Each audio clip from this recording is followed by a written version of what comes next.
Bismillahirrahmanirrahim. Assalamualaikum warahmatullahi wabarakatuh. Waalaikumsalam warahmatullahi wabarakatuh. Alhamdulillahi rabbil alamin, wassalatu wassalamu ala asyrafil anbiya'i wal mursalin, habibina wa syafi'ina wa maulana Muhammadin wa ala alihi wa sahbihi ajma'in, amma ba'd. Rabbi shrah li sadri wa yassir li amri wahlul 'uqdatam min lisani yafqahu qawli. Ya Fattah iftah lana, ya alim alimna. Jamaah Masjid Jannatul Na'im yang dimulakan oleh Allah Subhanahu wa taala. Semoga yang hadir di sini dan keluarga yang di rumah mendapatkan keberkahan, kemudahan dalam segala urusan. Allah berikan panjang umur, kesehatan, yang sakit Allah sembuhkan. Yang memiliki hutang Allah bantu lunasi hutang-hutangnya, yang tertimpa musibah dan masalah Allah berikan jalan keluar dari segala musibah dan masalahnya. Amin ya rabbal alamin. Jamaah salat subuh yang dimulakan oleh Allah Subhanahu wa taala. Sebagaimana yang telah kita ketahui, sekarang kita sampai kepada di penghujung akhir daripada bulan 2022. Tidak terasa waktu bergulir begitu cepat. Tiba-tiba perasaan dulu baru tahun baru, sekarang akan mulai tahun baru lagi. Begitulah waktu berjalan begitu cepat tanpa kita rasa. Waktu, minggu, bulan, tahun berganti, tidak terasa. Dan inilah saatnya ketika pergantian waktu terjadi. Kita lihat di kantor-kantor, kita lihat bisnis-bisnis, instansi-instansi, sekolah-sekolah, semuanya melakukan satu hal. Yang hal ini adalah sebuah syarat daripada kesuksesan, syarat daripada berjalannya suatu instansi dengan baik. Apakah itu? Yaitu adalah evaluasi, yaitu adalah introspeksi kalau bahasa untuk pribadinya, atau bahasa agama adalah muhasabatun nafsi. Introspeksi, muhasabatun nafsi digunakan oleh orang-orang yang ingin meraih kesuksesan hidup dunia, yang mau bisnisnya lancar, maka harus sering-sering evaluasi. Buka buku catatannya, lihat catatan omsetnya, grafiknya, bulan ini omset berapa, bulan kemarin berapa. Kalau ternyata bulan ini lebih kurang daripada bulan kemarin, maka muncul pertanyaan, why? Kenapa? Maka disitulah dimulai proses evaluasi. Kenapa bisa demikian? Kenapa berkurang? Atau ternyata bertambah? Maka juga muncul pertanyaan, kenapa bertambah? Maka sisi kurangnya ditutupi, kemudian sisi positifnya dikembangkan lebih hebat lagi. Itu rumus kalau orang mau sukses hidup di dunia, bisnisnya lancar, sekolahnya maju, instansinya maju, bisnisnya berkembang dan seterusnya. Manusia mengevaluasi diri mereka sendiri untuk kepentingan dunia. Tapi pertanyaannya, apakah kita sudah juga mengevaluasi diri kita untuk kebahagiaan kita di akhirat, untuk kesuksesan kita di akhirat? Mungkin kita pandai mengevaluasi diri untuk urusan dunia, tapi apakah untuk urusan akhirat kita juga melakukan evaluasi? Ini pertanyaan penting. Al-Imam Al-Fudail bin Iyad mengatakan, man hasaba nafsahu qabla an yuhasab khalfa anhu yawmal qiyamati hisabuhu. Beliau mengatakan, barang siapa yang mengintrospeksi diri, barang siapa yang menghitung-hitung dirinya sebelum ia dihitung, khaffa fi yaumil qiyamati hisabuhu, maka nanti hisabnya di hari kiamat akan menjadi ringan. Akan menjadi ringan. Kenapa? Jelas karena ketika waktu di dunia secara rutin dia introspeksi diri sendiri, dari waktu ke waktu introspeksi harian, introspeksi mingguan, bulanan, sehingga setiap kali ada kekurangan dia bisa melihatnya, kemudian menambalnya. Maka nanti di hari kiamat kekurangan-kekurangan itu sudah tertutupi, maka khaffa, maka akan menjadi ringan hisabnya di hari kiamat. Barang siapa di hari kiamat mendapatkan hisab yang ringan, maka tempat kembalinya adalah surga. Barang siapa yang di hari kiamat mendapatkan hisab yang sulit, hisab yang sulit kata Rasulullah SAW, faman nuqisha faqad halak. Kalau kita nanti di hari kiamat, ketika ditampilkan catatan-catatan amal kita, kemudian kita ditanya,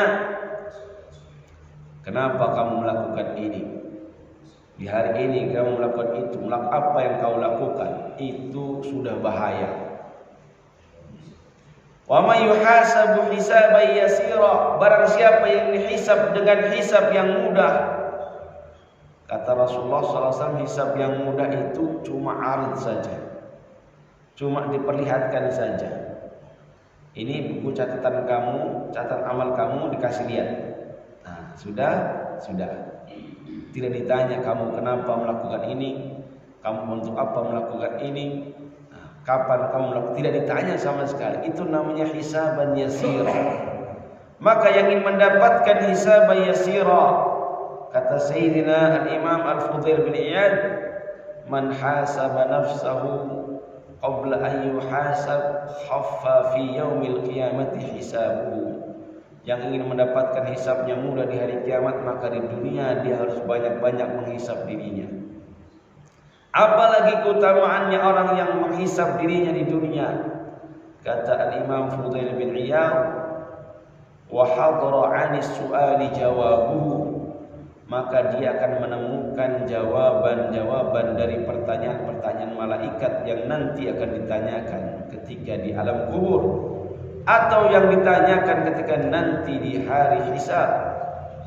Maka dia akan mudah mendapatkan jawabannya. Wa hasuna ma'abuhu wa munqalabuhu, maka dia akan mendapatkan tempat kembali yang indah. Alam kuburnya bagus, cakep, tidak ada hal-hal yang menyeramkan. Malaikat mungkar nakir hadir dalam keadaan fisik, bentuk yang tampan, yang wangi, yang indah. Sebaliknya orang-orang yang jarang mengintrospeksi diri, tidak peduli ketika di dunia apakah rezekinya halal apa tidak, apakah dia melakukan dosa apa tidak, tidak peduli dia ketika di dunia. Maka sudah jelas malaikat mungkar dan nakir akan menemui dia nanti di alam kubur dengan keadaan yang sangat menakutkan. Dalam sebuah riwayat disebutkan al-aswadan, malaikat mungkar nakir adalah malaikat yang bentuknya, fisiknya, warnanya hitam, seram. Al-azraqa al-ainain, matanya, kedua matanya biru. Itu seram sekali itu kalau ada kita kedatangan makhluk seperti itu, hitam semuanya, terus matanya biru. Itu di dunia aja kita sudah takut, apalagi di dalam kubur didatangi malaikat yang sedemikian rupa. Maka yang ingin mendapatkan hisabnya, pertanyaan-pertanyaannya nanti yang akan dilontarkan oleh para malaikat mendapatkan jawaban, kata Imam Al-Fudail bin Iyad, maka hendaklah dia mengintrospeksi diri. Tidak ada orang yang mengevaluasi diri, introspeksi diri, melainkan orang-orang yang ingin sukses. Dan ini saya yakin jamaah di sini yang orang-orang kantor atau orang-orang dagang, orang-orang bisnis ngerti itu. Pasti harus buka catatannya. Orang yang mau sukses itu harus sering-sering evaluasi. Itu sukses dunia. Sukses akhirat lebih-lebih lagi. Maka bohong kalau orang ingin selamat di dunia, ingin selamat di akhirat, ingin bahagia dunia akhirat, tapi kalau tidak pernah melakukan evaluasi diri. Sayyidina Umar bin Khattab berkata, ayuhan nas, saking pentingnya evaluasi, saking pentingnya introspeksi, Sayyidina Umar bin Khattab itu pidato di depan masyarakatnya, di depan sahabat-sahabatnya, di depan rakyatnya. Ayuhan nas, wahai manusia, wahai orang-orang, hasibu anfusakum qabla an tuhasabu. Hitung-hitunglah amal kalian sebelum amal kalian dihitung. Wazinu a'malakum qabla an tuzana 'alaikum. Timbang-timbanglah amal kalian sebelum nanti amal kalian ditimbang. Wa tahayya'u lil 'ardil akbar. Siap-siaplah kalian untuk menghadapi hari pertunjukan, hari penampakan pertunjukan amal yang agung. Kemudian beliau membaca sebuah ayat, yauma idzin tu'raduna la takhfa minkum khafiyah. Di hari itu, di hari kiamat, kalian semua amal kalian ditampakkan, tidak ada satupun amal yang kalian yang akan tersimpan atau akan tertutupi. Maka ya ibadallah, toh amal kita semuanya dicatat oleh malaikat raqib atid. Setiap amal kita, setiap perbuatan kita tidak akan luput. Maka sangat penting kita juga harus senantiasa mengevaluasi apa yang sudah kita lakukan. Setidaknya kita mulai dengan mengevaluasi, merenungi nikmat-nikmat Allah Subhanahu wa taala yang kita berikan. Ketika kita merenungi betapa banyak nikmat Allah yang Allah berikan kepada kita dari mulai kita lahir atau mungkin sebelum kita lahir, Allah berikan kepada kita orang tua yang sangat menyayangi, mencintai, sampai kita saat ini. Nikmat-nikmat Allah Subhanahu wa taala setiap detiknya, setiap saatnya begitu luar biasa kepada kita. Sehingga sebaliknya kemudian kita berenung, kemudian kita merenung, sudahkah kita mensyukuri nikmat ini dengan baik? Sementara Allah Subhanahu wa taala berfirman, wa idz ta'adzana rabbukum la in syakartum la azidannakum wa la in kafartum inna 'adzabi lasyadid. Sementara Allah Subhanahu wa taala menjanjikan kepada kita kalau kita bersyukur, maka Allah akan tambah nikmat kita. Sebaliknya, kalau kita tidak bisa mensyukuri, tidak pandai, tidak mau mensyukur nikmat Allah, maka Allah akan mengancam. Maka Allah mengancam kita dengan ancaman azab yang pedih. Maka ini juga penting kita mengintrospeksi, menghitung-hitung, mengevaluasi. Kita ini sudah cukup mensyukur nikmat Allah apa belum? Kita merasa nikmat Allah besar kepada kita, Masya Allah, rezeki lancar, anak-anak sehat, keluarga harmonis, makan gak pernah gak enak ya. Kita sudah belum mensyukur nikmat ini? Sudah belum mengimani nikmat-nikmat Allah ini dengan amal-amal yang menunjukkan kesyukuran kita akan nikmat ini? Belum lagi kalau kita introspeksi diri lagi, melihat kepada dosa-dosa yang pernah kita lakukan. Subhanallah, setiap hari, setiap saat kita berdosa, ngomongin orang, suuzon kepada orang, mungkin memfitnah orang, mungkin pernah mengambil harta dengan cara yang tidak benar, tapi sementara kita belum pernah mentaubati dosa-dosa itu semua. Ini juga perlu introspeksi.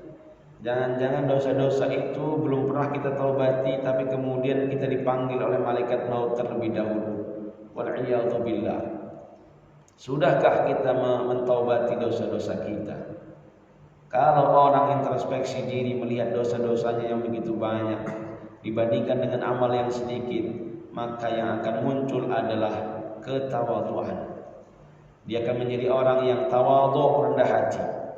Kemudian dia akan menjadi orang yang terpacu untuk beramal saleh, karena di hadapannya dosanya begitu besar, sementara bekalnya untuk menghadap Allah masih sedikit. Orang yang merasa bekalnya masih sedikit itu pasti akan bergegas untuk nambah bekalnya. Sementara dia tahu waktu berangkat sudah dekat.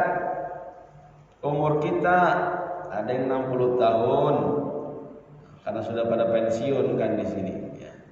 Ada yang mungkin 70 tahun, udah nggak lama lagi. Ya, mungkin saya kelihatan masih muda, tapi umur siapa yang tahu? Perjalanan ini sudah sangat dekat, sementara bekal sangat sedikit. Maka sekelas para sahabat Nabi pun kalau melihat kepada diri mereka sendiri introspeksi, mungkin melihat nikmat Allah sangat besar, sementara amal mereka merasa itu perasaan. Itulah orang-orang yang beriman, karena rajin-rajin introspeksi, maka yang terlihat oleh dirinya adalah kebesaran nikmat Tuhan dan sedikitnya amal perbuatannya. Sehingga ketika ingin meninggalkan alam dunia ini, katakanlah sahabat Nabi Mu'adz bin Jabal, ketika ingin wafat sakaratul maut, menangis, sedih. Ditanya oleh para sahabatnya, engkau menangis padahal engkau sahabat Nabi. Engkau sahabat Nabi, engkau menangis ketika ingin mati.